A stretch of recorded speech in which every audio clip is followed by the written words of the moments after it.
Can we get going here? And is this on, Rob? Maybe just one more V. Testing. That's a little better. Testing. Good evening, everyone. Welcome to the Winnetka Village Council regular meeting for September 17th, 2019. I'd like to call the meeting to order. And first order of business is to request that everyone in the room either turn off or mute your cell phone or other ringing devices, including me. And we'll start off with Trustee Dearborn leading us in the Pledge of Allegiance. Pledge allegiance to the flag of the United States of America and to the republic for which it stands, one nation, under God, indivisible, with liberty and justice for all. Thank you. Item number 3, quorum. Rob, would you like to check quorum? Certainly. For the month of October, we have October 1st regular meeting. I will not be there. Okay. And then Thursday, October 10th study session. That's a Thursday? Yes. Observance of, yep. Eighth on here. Yep. Yeah, he did. So Thursday, the 10th. Okay. All right. I'm not going to be on the 15th. Okay. And Ann's out the 15th. Everything Great. else all right? All right. Thank you. Thank you. Item number 4, public comment. This is the time of the evening when anybody from the audience is welcome to come up to the podium and address the village council on any item that is not on the agenda.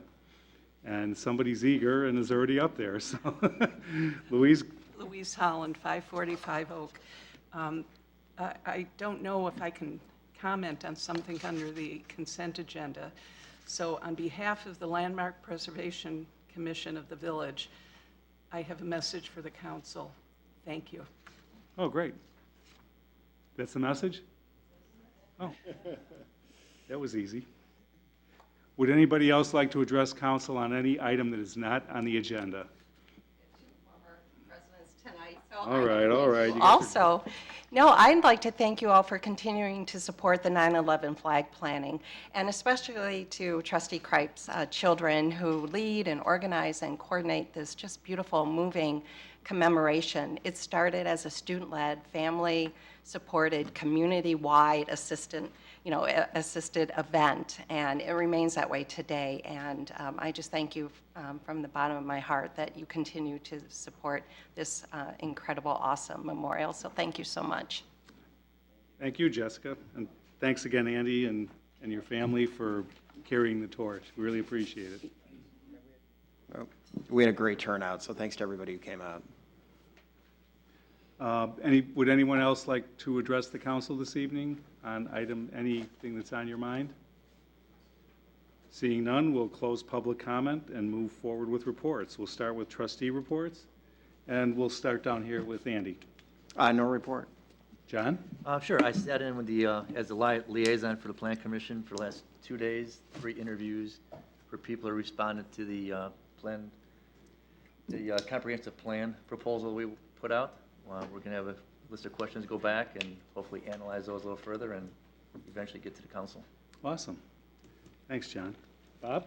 No report. Ann? No report. Penny? Yeah, I just want to say I'm so grateful to people at the farmers market who come by and say hi and have comments. So it's been it's a great opportunity for us to answer questions and troubleshoot anything in particular. So anyway, come on by. Well, actually, I'm not going to be here this coming weekend, so hopefully somebody else will be interested in sitting in. But anyway, it's thank you all for supporting our farmers market. It's been great. Great, thanks, Penny.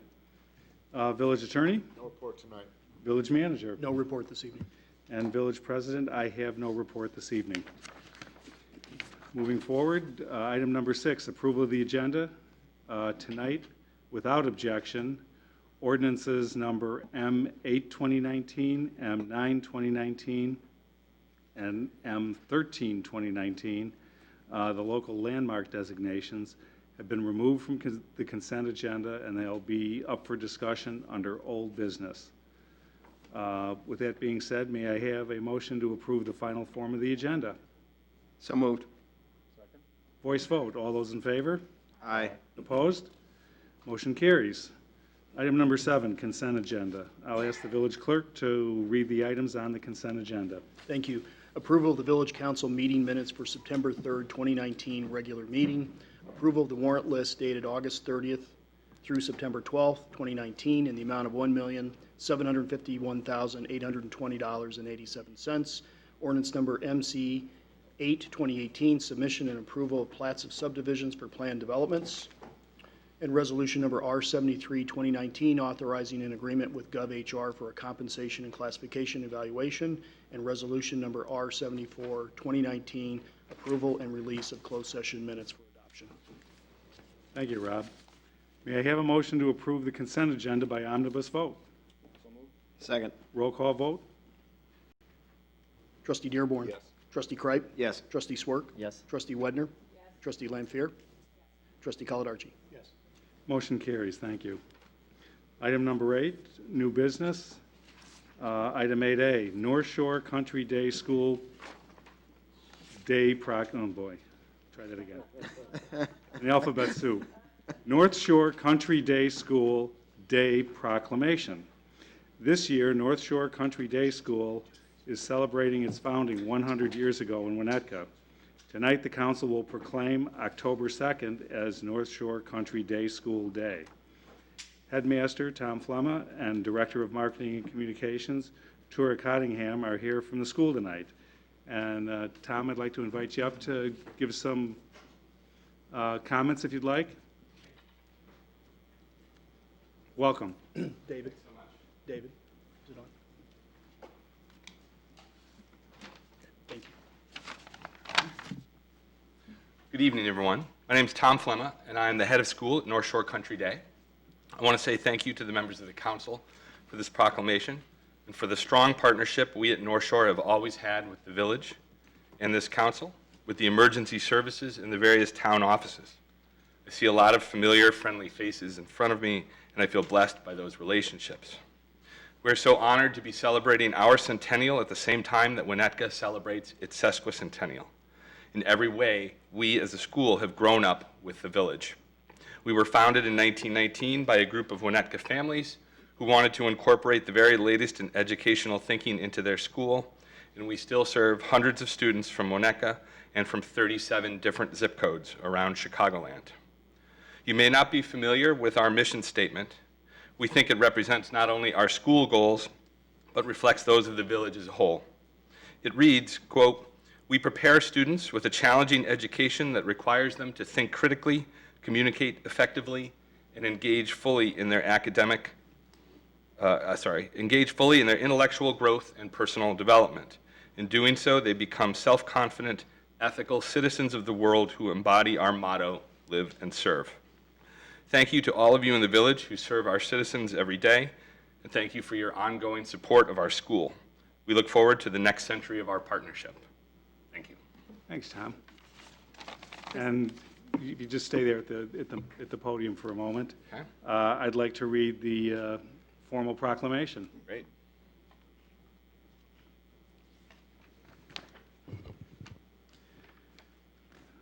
Whereas, in the summer of 1918, 12 Winnetka families met to discuss the future of their children's education and the possibility of a new, independent school that would embrace the progressive ideals that were newly ascendant.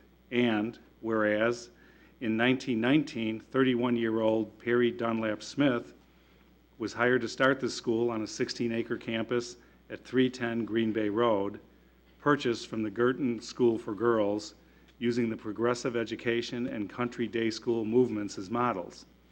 And whereas on October 2nd, 1919, North Shore Country Day School opened for its first day of classes with students from kindergarten through 12th grade, and a program focused on full participation in academics, arts, athletics, and service. And whereas many of Perry Dunlap Smith's educational ideas still inform the way school functions today, preparing students with a challenging education that requires them to think critically, communicate effectively, and engage fully in their intellectual growth and personal development so they become self-confident, ethical citizens of the world who embody the school's motto, live and serve. And whereas North Shore Country's Day School has educated thousands of students using these principles, nurturing them towards lives of service and consequence, and whereas North Shore Country Day School has been an important and proud part of the Village of Winnetka for 100 years, and now therefore, is that right? The Council of the Village of Winnetka do hereby proclaim October 2nd, 2019 as North Shore Country Day School Day in honor of its 100th anniversary and extends sincere congratulations to its trustees, faculty, staff, students, parents, alumni, and volunteers, past and present, for their accomplishments, commitment, and dedication to the education, the Village of Winnetka, and its residents. Thank you, Tom. Thank you so much.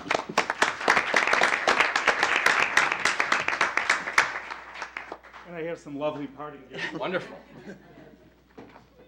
Hey, Chris, while you're making that presentation, I'd just like to add a comment as a former member of the Winnetka Public School Board that we are extremely lucky in Winnetka to have had such a great relationship between a tremendous private school and the public school. You know, Perry Dunlop Smith and Carlton Washburn came to Winnetka at the same time. And the collaboration between the two schools over the school and the school district over the last 100 years has been remarkable. And you all have also been a tremendous citizen of the Village of Winnetka, so we are really fortunate. So thank you so much. And we're lucky to have you all here. So thanks so much. Glad to be. Tom, here's a copy of the proclamation. Thank you so much. Pleasure. And here's a commemorative Oh, Winnetka wow. 150 water bottle. All right. Take home and put on your shelf and display proudly. Appreciate it very much. Thank you so much. Pleasure. Appreciate it. Thank you all.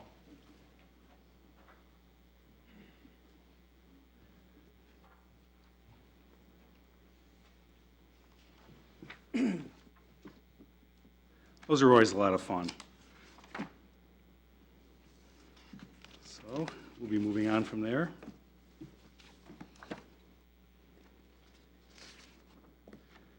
Okay, item 8B, Pioneer Day Proclamation. As part of our year-long celebration of Winnetka's 150th birthday, the council is proclaiming September 22nd as Founder's Day. Ann Erickson, Human Resource Generalist, who's been working so hard all this time. Can you help me out there, Rob? Sure. Ann's going to introduce it for us Oh. and give us some context for the event this weekend. Thank you. Good evening, Council. As you know, this has been a very exciting year so far, celebrating our 150th anniversary. Our grand finale sesquicentennial event is approaching this Sunday on September 22nd at the Log House from 10 a.m. to 3 p.m. in Crow Island Woods. The goal of Pioneer Day is to provide the community a glimpse into what life was like during the early days of Winnetka's founding. There will be interactive experience for all ages, including tours of the Log House, horse-drawn wagon rides, Pioneer life demonstrations, including a blacksmith and tintype photography, spinning and weaving, and there will be a farm animal petting zoo, crafts and games, live music, and more. Our official sesquicentennial closing ceremony will also be held that day at 2 p.m. We hope that you, your family, and friends will join us at that special event. Pioneer Day is presented in partnership with the Winneka Historical Society and the Winneka Park District.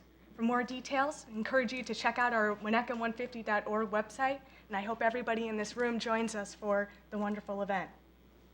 Thank you so much, Ann. And before I read this proclamation, I just wanted to personally thank you because Ann, for those folks who have attended any of the events over the summer, Ann has been the point person on the 150 celebration all year.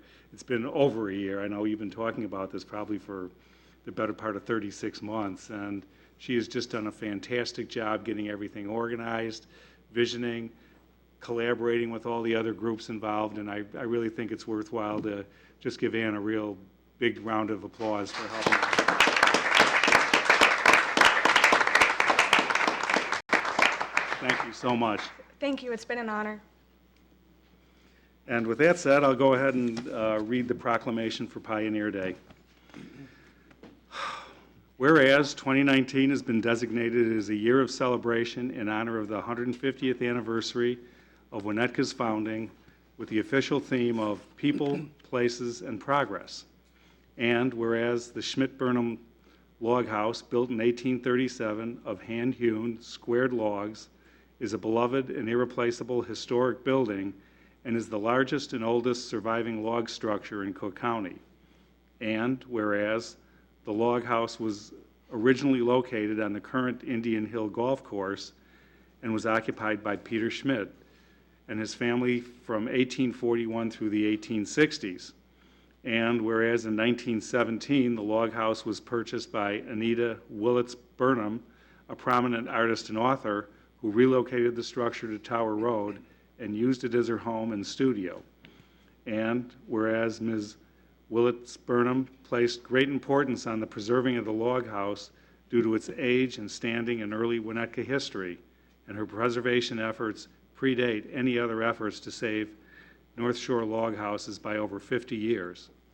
And whereas in 2003, the log house was bequeathed to the Winnetka Historical Society by Mrs. Willits Burnham's descendants and the Historical Society, in collaboration with the Park District, relocated the house to Crow Island Woods, where it serves as a window into the past that reflects the challenges, daily realities, and perseverance of the families who lived in it over a period of 164 years as the community grew and flourished.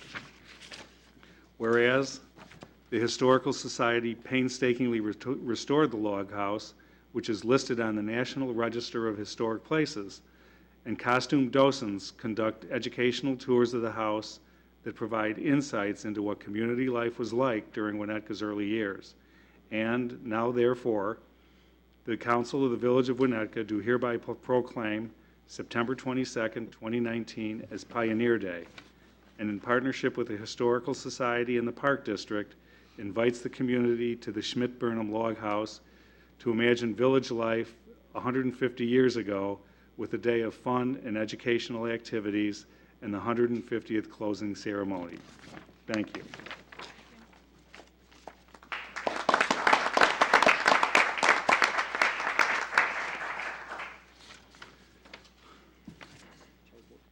That's a lot of work, but good work. All right. Moving along, we'll move on to ordinances and resolutions. Number 9A, ordinance number M15, 2019, 1083 Gage Street, North Shore Barber, special use permit. It's up for introduction and adoption. The village has received a request. Excuse me, you had asked to have these. I did. This is what you should go on. Oh, sorry, wrong script, folks. We'll be back to that in a few minutes, though.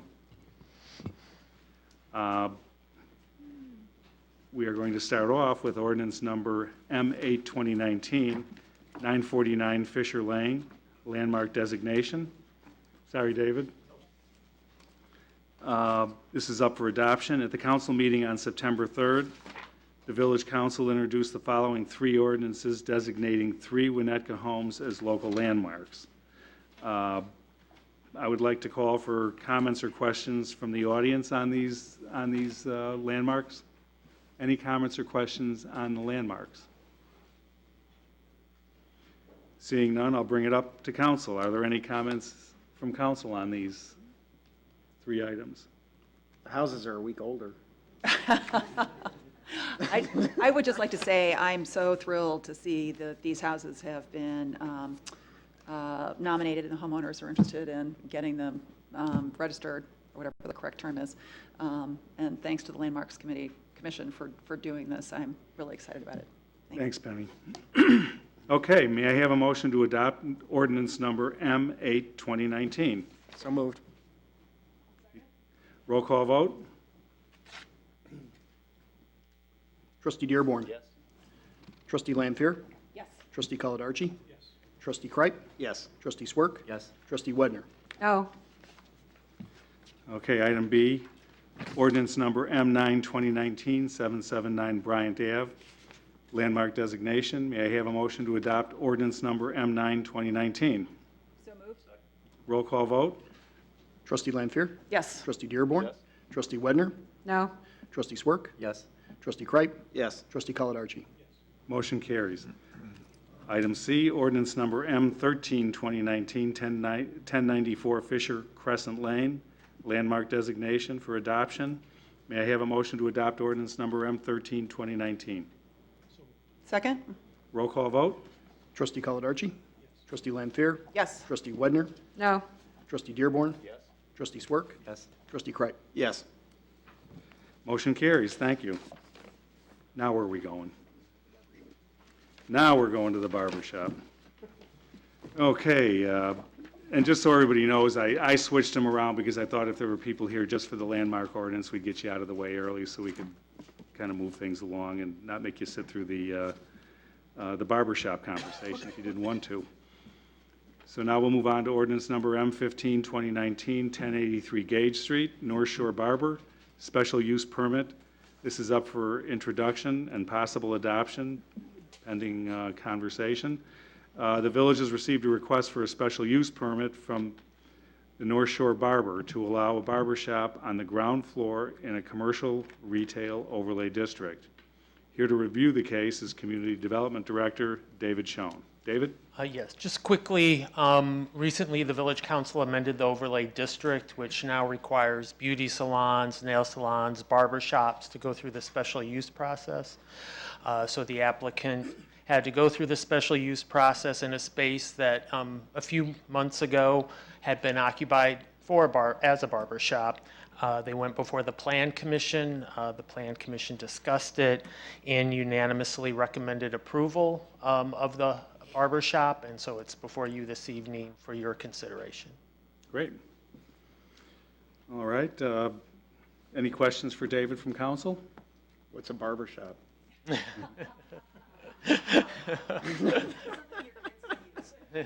You can go there for a shave too, Andy. No questions for David? I'll open up the microphone. Any comments or questions from the audience on 1083 Gage? Come on up.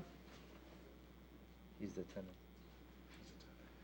You want to tell us what a great job you're going to do, or this is your one chance to get some free marketing out of this, so. Good evening, everybody. I choose Winnetka because I work in the area like 4 years, and I have lots of clients here, and I'm be very happy if I open the barber shop here.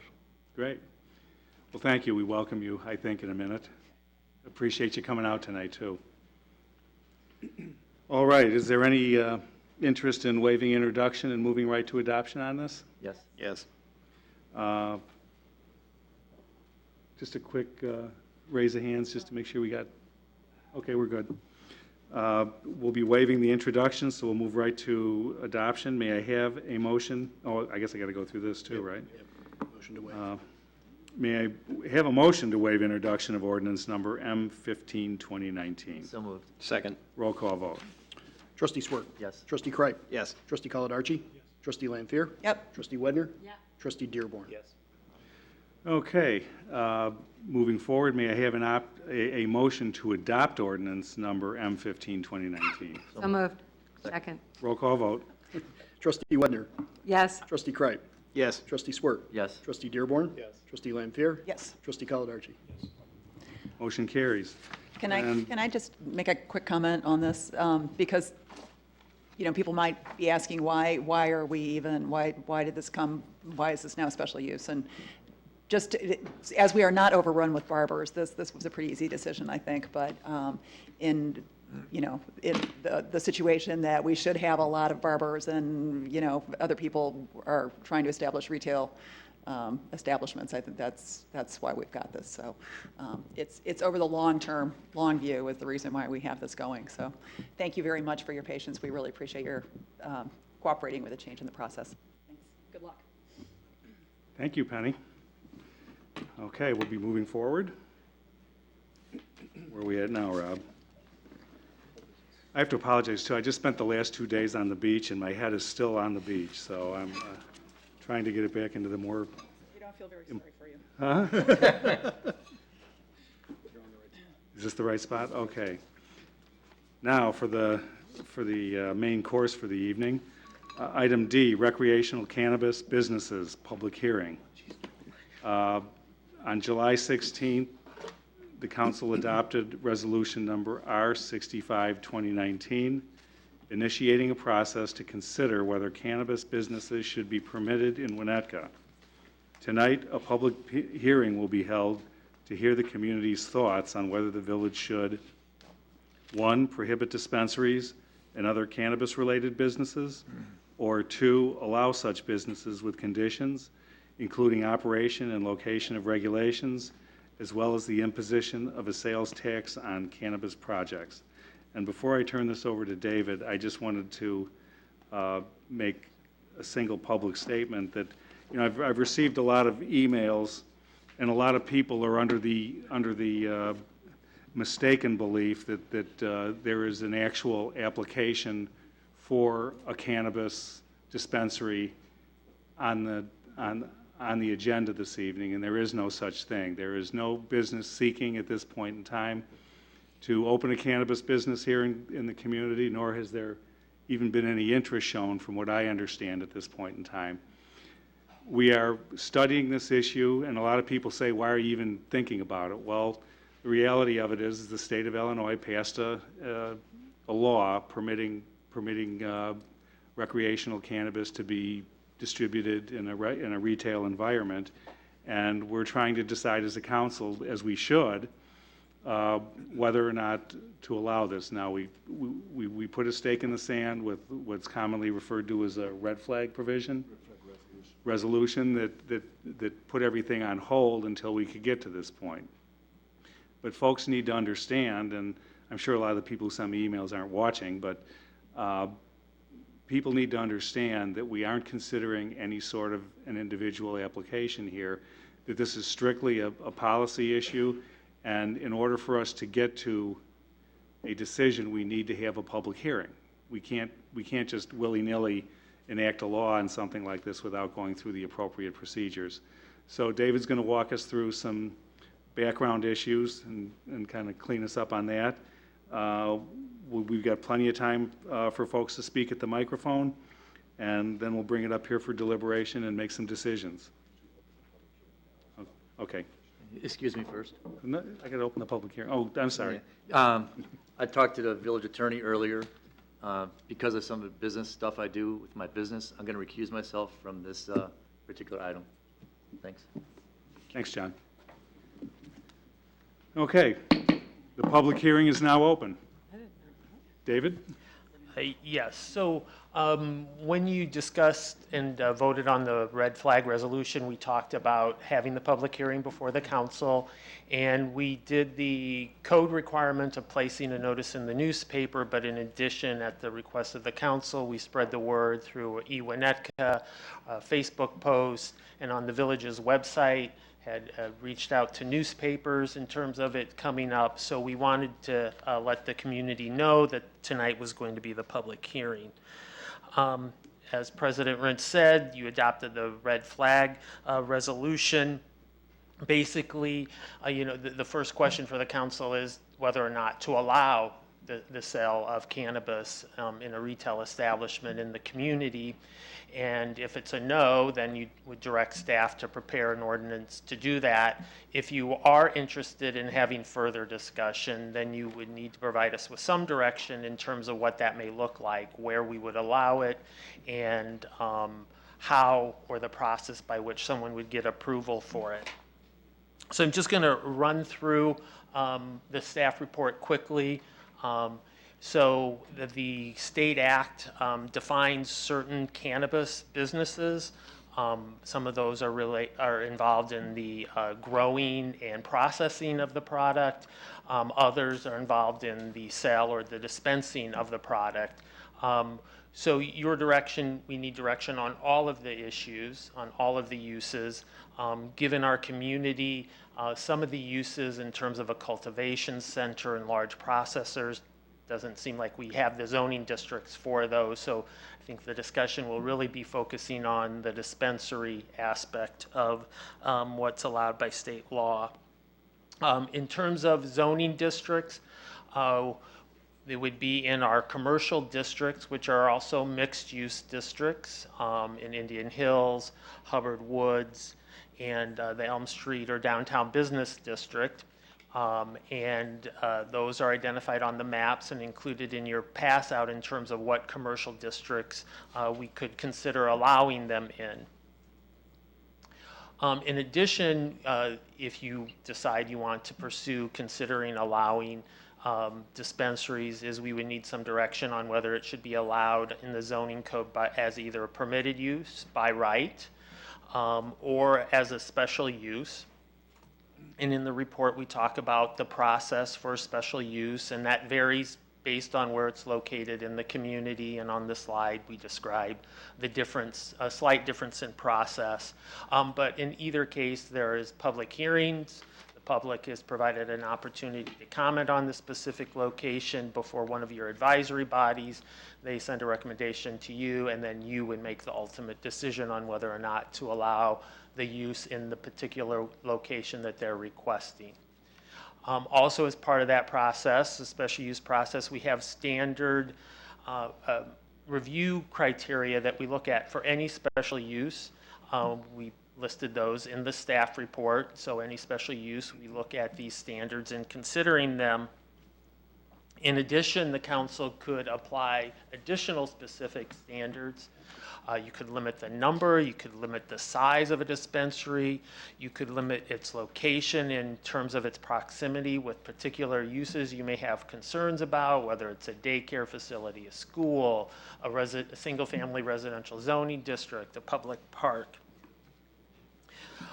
Just as an example in our regulations dealing with liquor, if you're an establishment where the sale of alcohol is the principal activity, you have to be more than 100 feet from certain uses in the community. And other establishments that sell alcohol, such as a grocery store or a restaurant that has a full food service, they do not have to meet that standard. But anyway, we just present that as an example of how we have used this with another similar type of use in terms of establishing, and this is more a reflection of state law that we've incorporated into our standards. And then there are other operational standards you may want to consider. If you want to go down that route, we provide you with more information in terms of the requirements of the state law in terms of how these facilities have to operate, in terms of security, lighting, how they handle the delivery of product, and then we would identify if it's just enough that they have to meet state standards or if there's some additional things we'd like to consider. The other issue is state law does allow on-premise consumption of cannabis in a dispensary or other approved locations, and you would need to decide if you're interested in allowing dispensaries, if you're interested in allowing the on-premise consumption. And then with that comes issues in terms of the smoke and odor that may impact other uses in a multi-tenant building or adjacent buildings. And then in terms of what plan do they have in place to deal with clientele that, for whatever reason, in using the product may have behavior that needs to be addressed.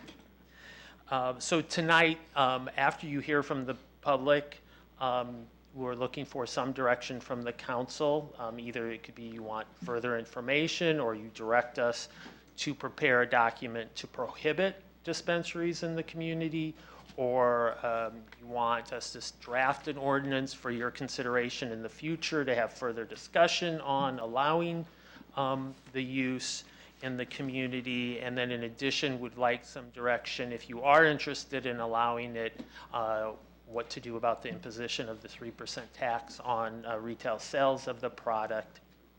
In any case, whatever direction you go, we would encourage you to continue the public hearing to the next meeting so the public has an opportunity to further discuss whatever direction you decide to go. So I'd be happy to answer any questions, and Village Attorney Friedman would also be able to answer questions. Peter does have one comment. Just, in addition to dispensaries, you're also giving us direction on any cannabis use. So the cultivation centers, all the other cannabis uses, we should make clear in your direction that what you want to do with regard to each of those uses. So there's total clarity. Right, right, okay. Are social use spaces, I saw that referred to on the state or on the legislative website, are those separate spaces or do they have to be attached to dispensaries? It is up to the local government. The state statute says at a licensed facility, the state licensed dispensary, so it can be on-site consumption is what you're talking about. It can Correct. be at a dispensary, but local governments also can authorize them at other locally approved places as well. And what we're considering now does deal with the social use spaces? If you're not going to prohibit the sale and use, or the sale within the village, we would want direction on whether or not you want to prohibit on-site consumption as well. Okay, before we get started up here, I'd like to open the microphone open to the public so we can hear from our I have neighbors. a technical question for David. Could I ask just a I'd rather have the Okay. public weigh in, and then you can come back with your question. Oh, okay, all right, that's fine. It was a technical one. I'd rather It get the might- public might involved clarity. first, so Okay. we can That might hear what clarify for everybody's thinking. I will say that we received 60?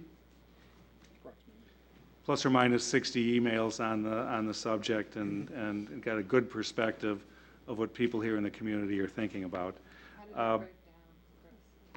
2 for and 58 opposed. So, yeah. But Well, let's put it this way. Of that big stack of paper that we all got as emails in today, 2 people were supportive of it. And are those available for the public to see, or are they just for the council? Yeah, I mean, I know, right? Okay, yeah, I don't know if that's what the. Yeah. All right, well, let's open up the microphone. We'll start in the front row and just work our way back. Would anybody in the front row? Now, I'm going to ask, since this is a public hearing, to try to keep your comments concise and brief. Help us understand where you're thinking. We're not looking for any presentations or displays of evidence or things of that nature, anecdotal or otherwise. It really is to just help us frame how we're going to think about this in our future's deliberations. So does anybody in the front row like to come up and address us?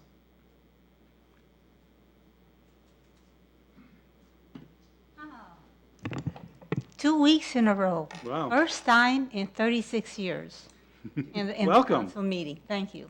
Do they need to state their name and address? Okay, Cecilia Milotti, 422 Rosewood. thank you. I simply want to say that I think it's very important to educate ourselves before making any decision. You received all of the information. It just so happens that I am a court-appointed special advocate, and we have to continue our education on anything that has to do with the youth. So I attended the presentation. I cannot pronounce your name. Sean. Received all the information. It's all scientific.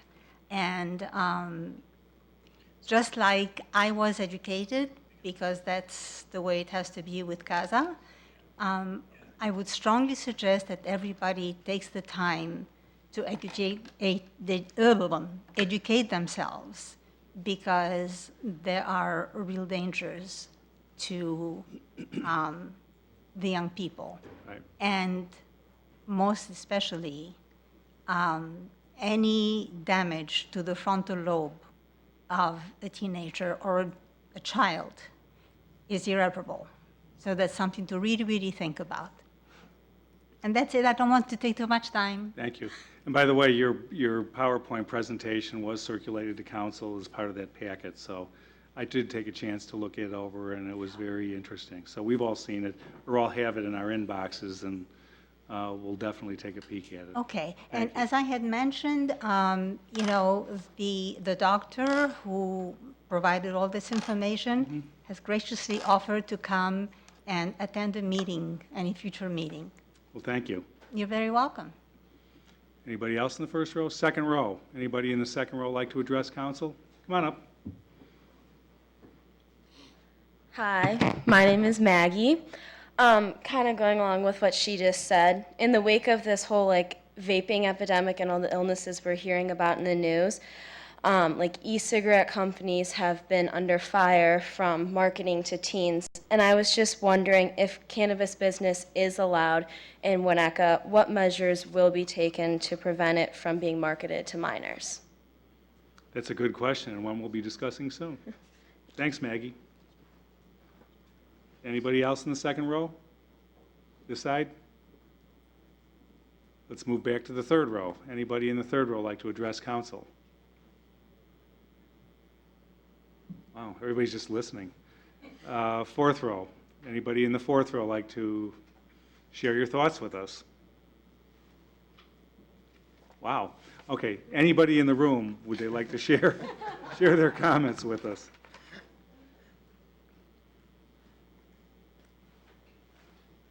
Hi, I'm Elizabeth Parkinson. I live at 321 Linden in Winnetka.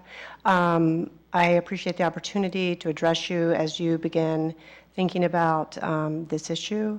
I appreciate that you are being proactive before the state law becomes, I guess, January 1st, takes effect. I am opposed to any cannabis business in the village of Winnetka. My youngest is 22. I think of, maybe, God willing, there will be grandchildren, and I just think about strolling into downtown past the Village Toy Shop and Pete's and going in to read books at the book stall. And I just don't think it suits the nature of our village. And I have a personal story which, I think many of us in the village have probably been affected by this drug, and I just don't think I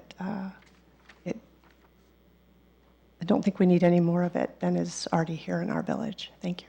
Thank you. Would anyone else like to share with us?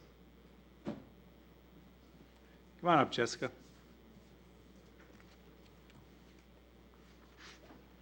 Jessica Tucker, 850 Locust Street in Winnetka.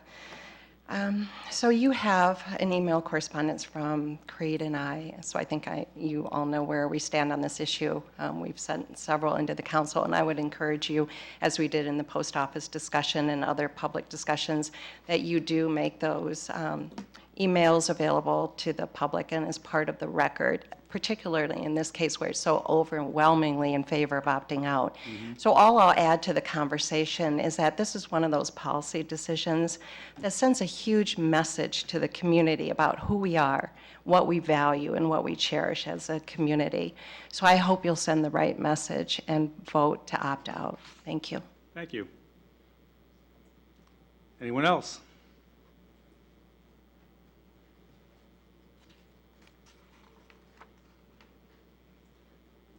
Hi, Jennifer Coker, 800 Oak, and I am here in support of having a cannabis store locally.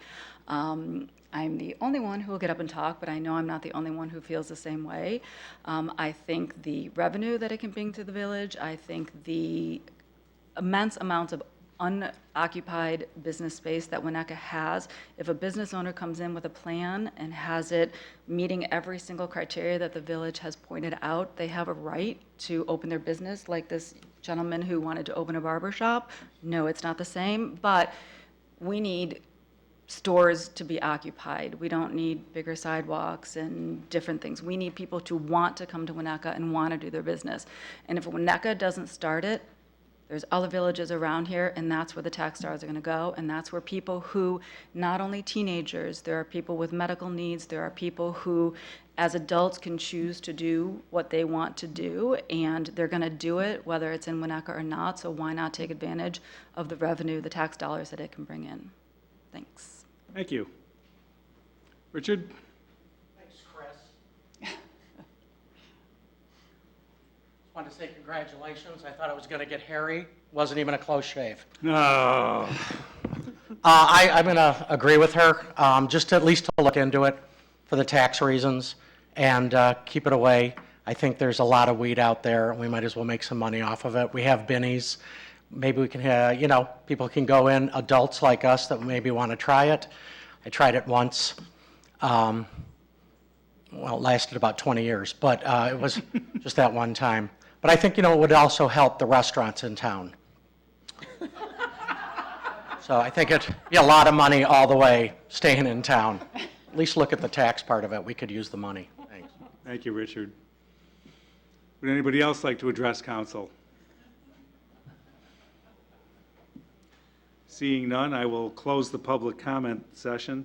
There is one thing that I wanted to bring to the public's attention, as well as to my colleagues up here on the dais. Yesterday, Village Manager Rob Bahan received a letter from the Village of Glencoe.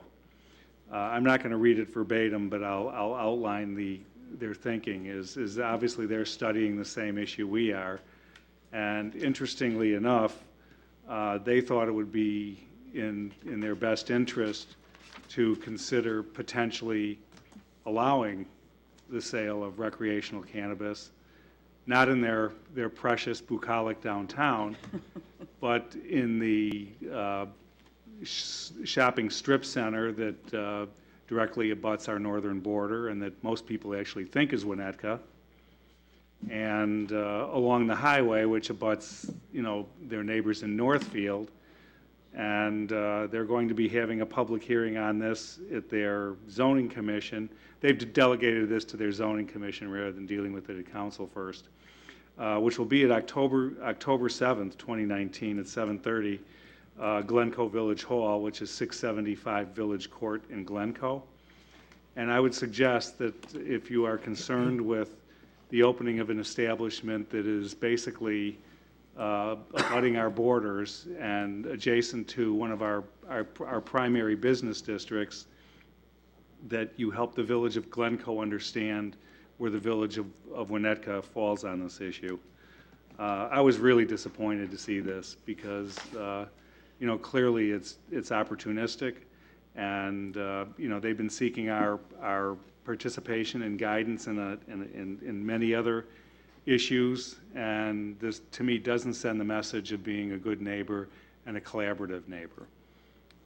Regardless of where we end up falling on it, I think the fact that, that they would pinpoint locations that are on our borders and that really bleed more into our business districts than anything that even touches their business districts is not sending the right message about neighborly collaboration on this issue. So I just want to have it out there. October 7th, 7:30, Glencoe Village Hall. If you care about this, you might want to be interested in sharing your thoughts with them at that time as well. At this point, I'll open it up. And Penny, I know you were chomping at the bit with all sorts of questions, so go ahead. It's a technical question or clarification before we get into the conversation. I know that relative to the state law, that consumption by smoking is prohibited anywhere that it's prohibited in the Smoke-Free Illinois Act. So where would that be? So what would be included under that particular? I think it's indoor facilities, certain feet from all buildings. Normally. So restaurants, I mean, so Correct. basically, smoking, Correct. is not, so would vaping be included in that or not? I believe so. Or, well, if it's use, then it's prohibited where smoking's prohibited. So, so vaping is considered to be smoking, or? Vaping is using. Right. Using is prohibited where smoking is prohibited. Okay, so. Not all vaping is marijuana. No, but I mean, if we were to approve, what we're talking about would potentially be use in restaurants or something like that. So it would only be consumables? I'm not sure of the question. Can't use it anywhere where you can't smoke. Well, you think can't other smoke. stuff. So, You're right, not so you allowed can't, to use it on the street either. Right. You can't smoke cannabis. In a Under the public new place. law, I think it's forbidden on the public way, so. well, no, but relative to if we are approving it If you're to be used in for a, on-site consumption. yeah, right. Then that's if the village approves it for specific location, on-site consumption, that's an exception to the prohibition that it can't be used anywhere where it's under the smoke-free act. Okay, so that would be excluded from the Smoke-Free Act. Correct. Okay, thank you, that was the clarification. Okay, thank you. I think that the use would be like a hookah lounge or a cigar bar. If So you're it would thinking be, about- it would be confined within that space, and it would be allowed, you would be allowed to smoke there? Or it would be, would those be two separate, would they be separate categories?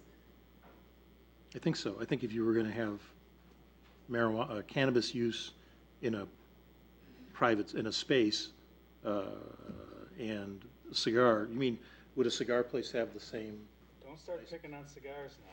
No, I just, it's just, I know one of the concerns is in terms of of smoking and inhalation and that versus a consumable which doesn't have the smoking. So I was just trying to understand the different categories of potential usage. But that's probably details that would be talked about if we decide that we want to go down that route. Okay, thank you. So does anybody else have questions for Peter and/or David? I'd like to hear where you're all falling on let's approach this very directly. You know, the elephant in the room is, do we allow the sale of recreational cannabis, or do we not allow the sale of recreational cannabis? And if you decide that we want to permit the sale of recreational cannabis, then a lot of the questions that Right, Penny just raised and Jack jumped in with too are part of that. If not, we're just wasting everybody's time talking about it, right? Right. So I'd really like to hear where we fall on the big issue, which is this something we're interested in permitting and licensing within the village limits? It's also, I mean, it's not just the sale of, but these public, these rooms, hookah bars or whatever, you would bring your own cannabis to be able to smoke in I don't a bar with one. And again, Jack, if your feeling is that you don't want to sell it, but you want to allow people to have No, someone I'm to go saying, to smoke it, then that's. we want to address And we both. should hear that too. Yeah, it'll all be addressed, but I think the fundamental issue is the sale, and then everything kind of springs from there. I just want to make sure that the discussion, people are also discussing, if somebody came to us and said, I want to just open a place where people can come and smoke it, like a bring your own bar. BYO. Right. I just want to make sure that we don't skip addressing that, because that is a different issue. Yeah, you got the microphone, so let's hear from you first. I'll jump in just to Go ahead, get a Andy. point that we can get counterpoints to. I'm a no all the way around. Thank you to everyone for showing up. I appreciate the comments on both sides. I respect that some people do want to be able to use marijuana for whatever purposes. I don't have a problem with people doing what they want in their personal lives. And I don't have a problem with the state of Illinois decriminalizing it. What I do have a problem with is the state wholeheartedly embracing it in a foolish chase of a little bit of money when we have much bigger money problems in the state that they're not touching. And I think it's false to lead anybody to believe that this is the solution to the problems in the state of Illinois. And then above and beyond all of that, this is a classic case of a state attempting to nullify federal law, and I'm just opposed to that in all forms. I'm especially opposed to it with this. We have federal laws that make this illegal. If your kids use pot, they could lose their apartment, they could lose their mortgage, they could lose their job. I have clients all over the country. This is a big issue impacting them.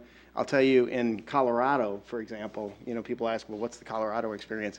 Tech companies and other companies which have been doing really well in the startup world, in like Boulder and some of those areas, are now starting to get really nervous because a lot of tech companies are doing work with national defense contractors, and if you're going to do that, you're going to be subject to testing, and no company wants to open up in an area where their employees may have to get fired. I think it would send the wrong message to the residents in this town. So even before I knew the public opinion, and I hate to say this because it sounds disrespectful, I don't care what the public opinion is, I'm just a no.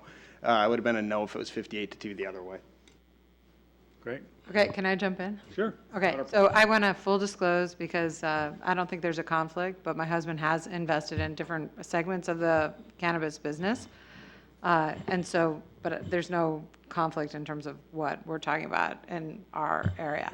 I think I would caution us to have our own opinions so forceful, even though I respect you. I've been told this before. Yeah, I mean, it's just because I think, tonight we opened it up, we got a few comments. I would like to extend public hearings on it. I want to hear what people really think.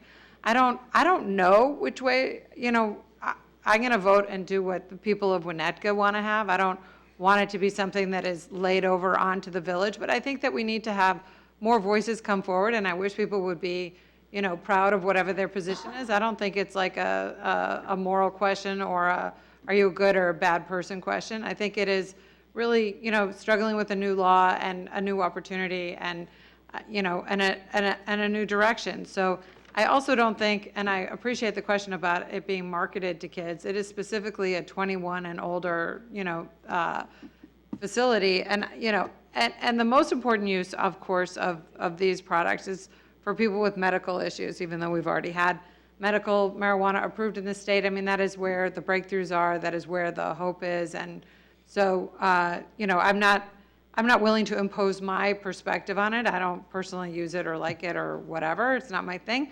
But I still think that I want to hear more from what people say. So I'm not ready to close it up and just say, whatever. I just want more people. People are going to hear we're talking about it. Not everybody is good on knowing what the agenda is. Can we just leave it open for the next? So we're still listening. We can all vote the way we're going to vote, but I just want more people to know what's happening and come in and share their opinion, or write more letters to you, Chris. 60 was a pretty big number. Certain side was organized. I agree. I mean, I think it's important over the long run to understand how the community feels about it. In the short run, I personally don't think it behooves us to be on the cutting edge of this, because I think there are a lot of practical issues in terms of implementing, having this business start up. I think there are going to be a lot of practical problems in terms of what does enforcement look like? What does, are there administrative issues? The issue relative to the disparity between the federal and state laws, what does that mean relative to, what happens with money and so forth. So I personally, right now, would not be in favor of us allowing it. I think we should let other municipalities that frankly have larger bandwidth that could take on the complicated issues that are involved here, see what happens in a couple years from now, and then, if there's a strong interest in the community, to then take it up again. But I think there's going to be a lot of issues with implementation that frankly we just don't have the capacity to take on. So we've got a lot of other issues we need to deal with in the long run relative to, will it help our commercial district? That's a question to take up, but I think in the future. In the meantime, I would love to hear what people say, think about it. So particularly as we're going into the comprehensive plan process, thinking about what kind of village do we want to become? Does this fit in with, who we want to be or not? I think those are all really topics for conversation. But for the time being, I think that we need to not have it as a permitted use in our village. Well, it's certainly a topical issue. We heard what Chicago was thinking about it today. Nothing in the Loop or the Central Business District. We've heard and read what other municipalities are doing.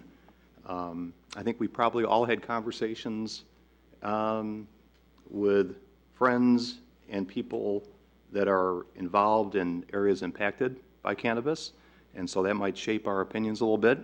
To me, this one falls straight on to one's judgment in a way, and our perspective on what this town is.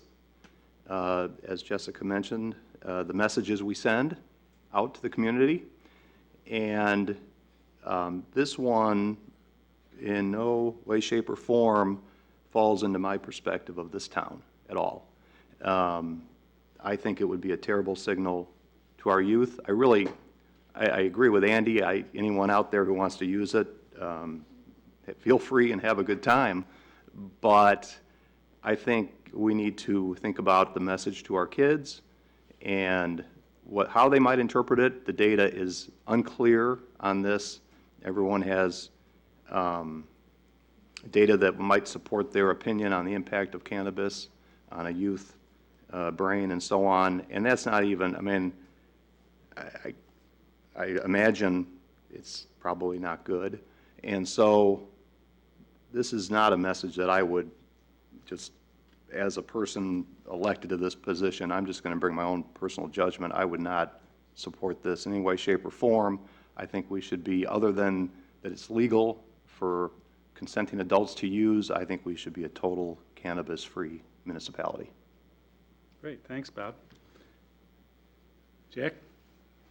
I don't see the benefit to the village in having a dispensary or a lounge in the village. The amount of tax money received, again, 3% plus 4%.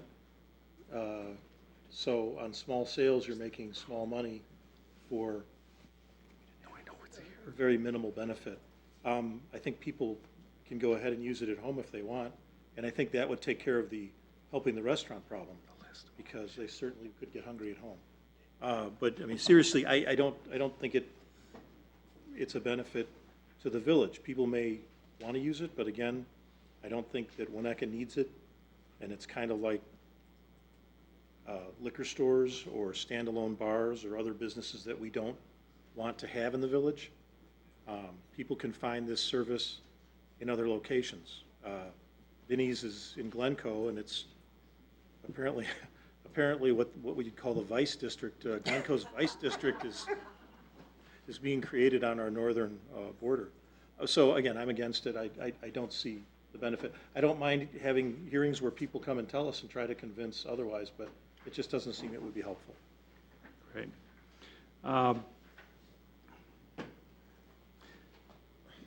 I'll be really brief on this. This really isn't about the effects of cannabis, and it really isn't. It's to me, it's about what does it say about our village, and is there some overriding financial benefit to thinking that we should make a modification in what I believe is many people's vision of this community. You know, the recreational use of this, that cat is out of the bag, right? And access to weed, excuse me, access to weed has been out there since I was in high school back in the 60s and the 70s, you know? And anybody who wants it has always been able to find it, and they will continue to be able to find it. So this isn't an issue about public health and that sort of thing, because it's been out there and it's been growing in use ever since. You know, anybody who wants to buy seeds to grow it themselves, it's 2 clicks on the internet and you can get it. A couple grow lamps and some dirt in your basement and you're in business. So it isn't about any of that, though. It really is, for me, it's about what sort of a statement does this make about our community. And Andy, I think, brought some really interesting other perspective that I'd never thought about, and I really appreciated it when you raised it the first time, that, you know, this is still federally prohibited. And I don't see, if there are things that this village wants to take the lead on, I think they should be matters of human justice, of kindness, of financial responsibility, and they really shouldn't be about these sidebar issues that are running around out there. You know, Pritzker let the cat out of the bag, and now we all have to deal with it. And, you know, it's clear from the conversations I've had, from the phone calls I've received, and one thing I will inform you of is that many, many, many, many people ask me, should I come, should I come, should I come? They should. And I encourage them, I said, if you cannot come, please be sure to send an email to Village Council, because we get those. They're usually up here in a big stack in the dais before the meeting. And we all did get them via email this afternoon, whether you checked your inbox or not. And I'm sure that these messages will continue to come in. So, you know, we can't always just count heads out here in the audience, because it really is hard to make it on a Tuesday night. And, you know, now we're into the second hour of the meeting, and people have other things that are filling their lives, especially people with kids who are concerned about this. So, you know, I look at it and say, and I was surprised. I thought I might have seen a more balanced response, but, you know, of the 58 emails we received, 2 positives really opened my eyes to the overall consciousness of what I'm reading from the community. And 60 is a lot of emails on anything. I don't even think we got that many on one Winnetka, to be honest with you. And those, talk about an organized effort to support something. Oh, my Lord. So, you know, 60 that came through, I didn't see anything organized. It was more people with genuine concern and a different vision for the community than those who might want to bring those sort of businesses to town might have. So, but anyway, and again, to your point, Ann, even if we do elect to ask Peter to prepare an ordinance, we will continue the public hearing, as David recommended, to the subsequent meeting, so more people can come out and talk about it. But seeing that we have 1, 2, 3, 4 strong votes out of 5 that feel that we should prohibit, and I'm going to make it clear that we're talking about everything that's up there on the PowerPoint right now. So just there's no question that there's going to be loopholes here. But it seems to me like we've got 4 out of 5 people who would like the village attorney to prepare the ordinance, and I don't think we take a formal vote or anything, do we? Concurrence. So, Jack, right? Andy? No weed. Bob? And I know you're a no. I would like to see the ordinance. I mean, I'm not, you know, again, I'm just more interested in what other people. Right, and I agree. I mean, I think when. I'm happy to create an ordinance and throw it up against the law. Yeah, and we'll see what it sticks. And I understand when you're coming from. I would love to see more robust conversations about these things. You know, the reality of it is we live in a busy world, and I'm actually pleased that this many people came out. Me too. Because, you know, generally we'll deal with much meatier issues that really hit folks' pocketbooks, like the budget meeting, and nobody will show up. So it's kind of ironic that that the things that we sometimes need help on, nobody's here to give us any. Hey, Chris, can I say one thing? Sure. I just would like to compliment the public and everybody who I spoke to or wrote in. The letters and comments were really helpful because they were well thought out, and most of them, you know, were well written or well spoken, and which was really helpful, rather than just being emotional or, you know, yes, no, whatever. So I think there was a great example set for the kind of public dialogue or input for the council. So I just want to encourage that kind of feedback in the future. So thank you. Great, thanks, Penny. So I think we have some direction for village attorney. You do. Right? And don't forget, everybody, Glencoe Village Hall, October 7th, 2019 at 7:30. 675, I don't have my glasses on, hold on here. 675 Village Court. Please let them know what you think about them planting a cannabis facility on the border of our 2 communities. Chris, can I comment on that for a second? I don't know if there can be some consensus from the council here, but, you are not shy in terms of voicing your opinion to people, which is great. On this one, I think that you should officially weigh in on this one to the Village of Glencoe. I think I just did. You did, but I think you can memorialize it through some type of communication with your compatriot president or mayor, whatever they have up there, to the village manager. Not that they're not willing and able to enact their own ordinances and laws and so on, but I think your point on collaboration of neighbors and so on is spot on, and they should know how we feel about that. I agree. Well, I can guarantee you that Larry Levin will be receiving a phone call from me this week on this issue. Well, I think you should enter something into the record with the village.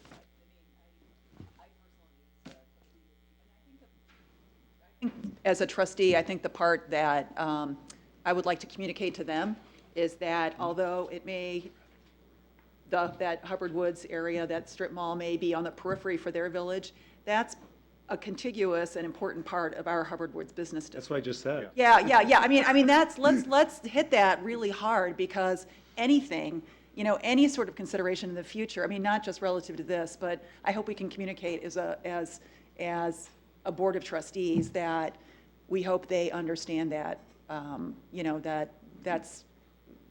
that's not a periphery. Yeah, it impacts us greatly, and so, I mean, not just collaboration, but really, nail it hard, because I think they really need to understand how we feel about that. Can I jump in just Sure, with a jump reflection in. on that?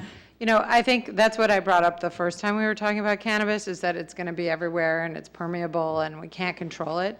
So, what I would recommend is that we think about all of our procedures and processes, that if we anticipate this being a scourge on our community, how do we manage it, right? I mean, we're going to have to think about, are we going to need more patrols to, stop kids if we think they're going to be in possession of it more? Or is there going to be greater, sort of distracted or altered driving states coming through our area?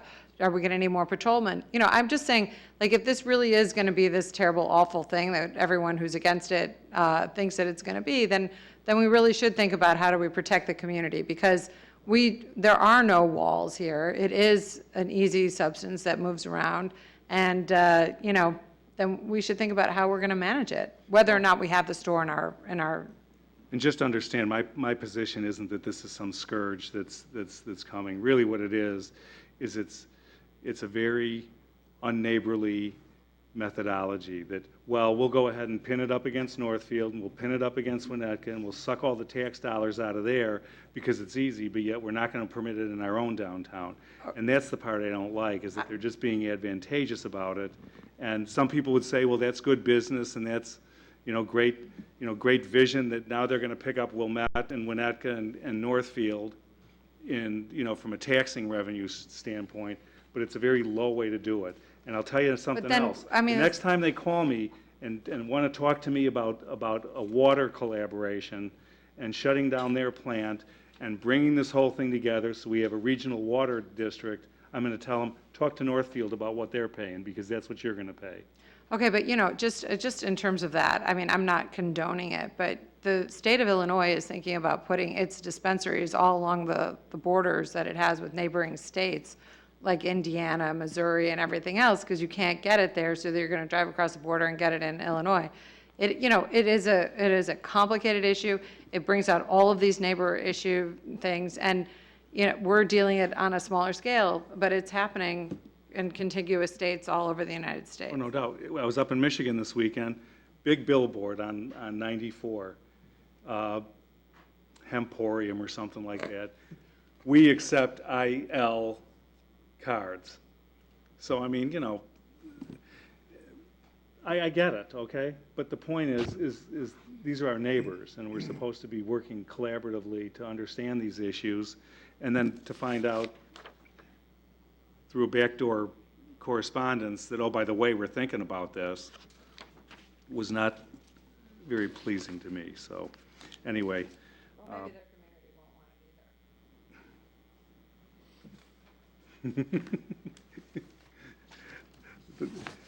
You read it too, didn't you, Ann? Okay. So I think, Peter, you got your direction, and we're ready to roll. Thank you. Great. Thanks, everybody, for coming on that issue. Let's see what other scintillating issues we have to deal with this evening. Oh, that's it? After that, yeah. Just in time for John to come back. Okay, we will continue the public hearing to allow additional public comment when the council takes action next. Tonight, there are no appointments, frustratingly so. And lastly, may I have a motion to go into closed session to discuss collective bargaining pursuant to Section 2C2 of the Illinois Open Meetings Act? So moved. Roll call vote. Trustee Kripe? Yes. Trustee Dearborn? Yes. Trustee Wedner? Trustee Lampier? Trustee Caladarchi? Yes. Trustee Swerk? Yes. The council meeting will adjourn immediately after the closed session. Thank you. They drove out, space next to me, and there's this one of my Colorado partners today